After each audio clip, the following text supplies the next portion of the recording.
آئے آخری نبی نہیں فرمایا، عیسیٰ علیہ السلام انجیل لے کر آئے آخری نبی نہیں فرمایا، فرمایا اس سے پہلے بھی کتابیں آسمان سے گزرتی رہی، اللہ نازل کرتا رہا، مگر کسی کتاب کی حفاظت کا ذمہ اللہ نے خود نہیں اٹھایا۔ امام راضی لکھتے ہیں اس کی بھی ایک وجہ ہے کہ ان نبیوں کے بعد کسی دوسرے نبی کو بھیجنا تھا، ان رسولوں کے بعد کسی دوسرے رسول کو بھیجنا تھا، مگر جب آمنہ کے لال کی باری آئی انہیں مکہ المکرمہ کے اندر پیدا کیا گیا اور پیدا کرنے کے بعد 40 سال کے بعد قرآن کی دولت سے نوازا گیا، تو اللہ نے اسی قرآن کے اندر اس بات کو ارشاد فرمایا، پہلے دینوں کی حفاظت کا ذمہ ہم نے اس لیے نہیں اٹھایا تھا کہ وہ آخری نبی نہیں تھے، یہ آخری نبی ہے، ان کے بعد کوئی نبی نہیں آئے گا، ان کے دین کی بات رہی اس کا کیا ہوگا، فرمایا اس کی حفاظت ہم خود کریں گے۔ اس لیے اس دین کی حفاظت اٹھائی کہ اللہ کریم نے نبی کریم علیہ السلام کو آخری نبی بنا کر بھیجا،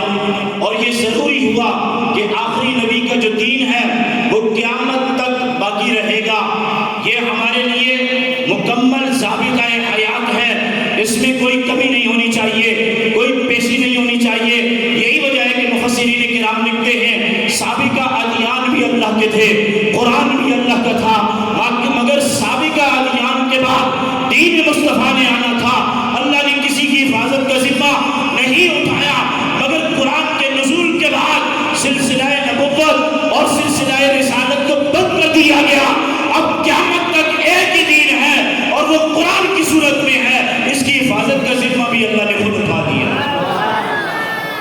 اور صاحب قرآن کی حفاظت کا ذمہ بھی اٹھا لیا۔ اور بڑے مزے کی بات ہے، یہاں جن بچوں کے والدین بیٹھے ہیں ان کے لیے بھی مفسرین کرام نے بڑی زبردست بات لکھی ہے، فرمایا جو عالم دین، جو حافظ قرآن اپنے سینے کے اندر اللہ کے محبوب دین کو ضبط کر لیتا ہے، حفظ کر لیتا ہے، اس پہ عمل کرتا ہے، رب کریم اس کی بھی حفاظت فرماتا رہتا ہے۔ اب آئیے کہ قرآن کریم ایک ایسی کتاب ہے کہ اس کی حفاظت کا ذمہ اللہ نے خود اٹھایا، اس کی وجہ یہ ہے کہ حضور کی ختم نبوت کو قیامت تک باقی رکھنا تھا۔ تو ایک اور بات بھی یہاں علماء نے لکھی، سارے لوگوں کی نسل ان کے بیٹوں سے چلتی ہے، مگر نبی علیہ السلام کی نسل بیٹوں سے نہیں چلی، سیدہ فاطمہ طیبہ طاہرہ زاہدہ رضی اللہ تعالی عنہا سے چلی ہے۔ اس کی وجہ کیا ہے؟ فرمایا اس سے پہلے جتنے نبی آئے ان میں سے کچھ ایسے بھی تھے، یہ بات قرآن میں بھی ہے کہ ان کی نسل سے اللہ نے 1,000 انبیاء علیہ السلام اس دنیا میں بھیجے تھے۔ اگر نبی کریم علیہ السلام کے بیٹے نہ ہوتے تو لوگ یہ سوال اٹھاتے نبی کی کوئی نرینہ اولاد ہی نہیں ہوئی، اللہ نے قاسم بھی عطا کیے، اللہ نے ابراہیم بھی عطا کیے، اللہ نے حضرت عبداللہ بھی عطا کیے، مگر بالغ ہونے سے پہلے اس دنیا سے تشریف لے گئے، کافروں نے کہنا شروع کر دیا یہ دین لوارث ہو گیا، اب اس دین کے وارث کوئی نہیں ہے۔ اللہ نے آسمان سے سورہ کوثر کو اتارا، انا اعطیناک الکوثر، بے شک ہم نے آپ کو کثرت عطا کی۔ امام راضی کا قلم اٹھا، فرمایا کثرت سے مراد آپ کا علم ہے، کثرت سے مراد آپ کا حسن و جمال ہے، کثرت سے مراد آپ کی آل پاک ہے، کثرت سے مراد آپ کے صحابہ ہیں، کثرت سے مراد آپ کی امت کے علماء اور حفاظ کرام ہیں، اور میرا دل اسی موقف کی طرف مائل ہوتا ہے۔ انہوں نے کہا تھا حضور کے بیٹے دنیا سے چلے گئے، یہ دین لوارث ہو گیا، اللہ نے سورہ کوثر اتار کر بتا دیا یہ دین لوارث نہیں ہوا ہے، بلکہ اس دین کا وارث ہر ایک مسلمان کے گھر سے بیٹا پیدا ہوا۔ یہ بچے جو آج پڑھ رہے ہیں آپ کیا سمجھتے ہیں کہ یہ ایسے ہی بچے ہیں؟ یہ علماء آپ کیا سمجھتے ہیں یہ ایسے ہی ہیں؟ بلکہ یہ قرآنی جماعت ہے،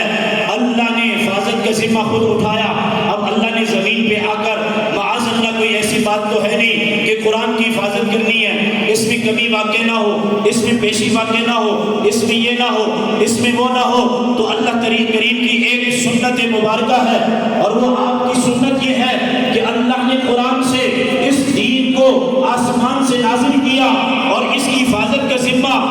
ماشاءاللہ، نعرہ تکبیر، نعرہ رسالت، اللہ نے اس دین کی حفاظت کا ذمہ